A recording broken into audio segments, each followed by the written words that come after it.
Hello, good morning! Today is October 20, 2025 and it's my birthday!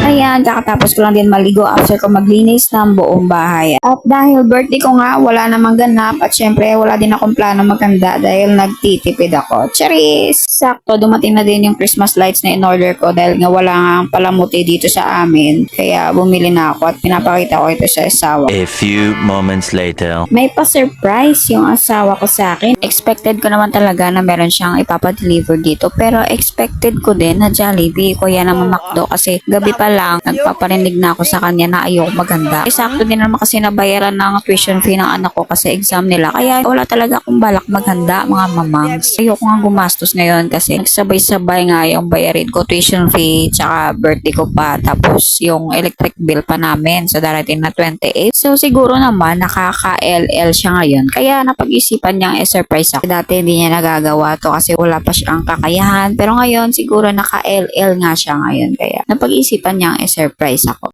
Much later.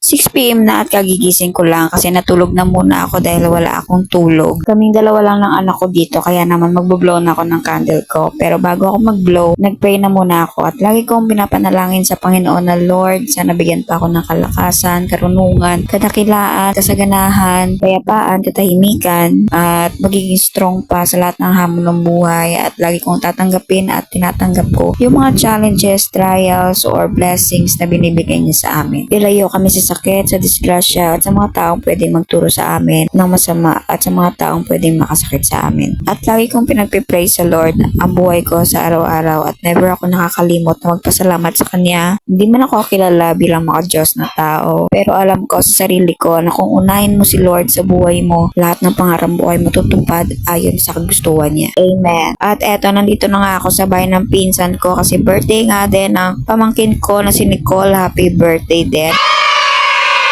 Kasi same kami ng birthday dahil same kami ng buwan at date na pinanganak at same din kami ng ugali. Paano masabi? Eto, at naghanda rin siya ng spaghetti, saka meron din silang ulam at meron din siyang cake. Ganito lang kasimple yung birthday namin kasi sa pamilya talaga namin, hindi naman talaga uso sa amin yung party-party. Yung simple lang, may handaan, may video, okay, yun lang. Nagasaot, Basi, agi lang hilig, blasaot. Tapos ako, blowin, nagasaot.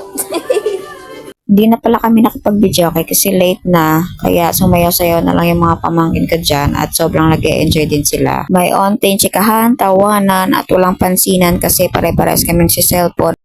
Kinabukasan nga nito ay napag-isipan kong ilipat na muna sa garapon yung bulaklak na binigay sa akin ng daddy ko kasi nga wala kaming flower base kaya ilipat na muna sa garapon na merong tubig para di naman sila kaagad-agad malanta. Sayang din naman kasi ang pera na ginastos ng asawa ko dito kaya kahit sa ilang araw lang ay pwede ko sila makasama, diba?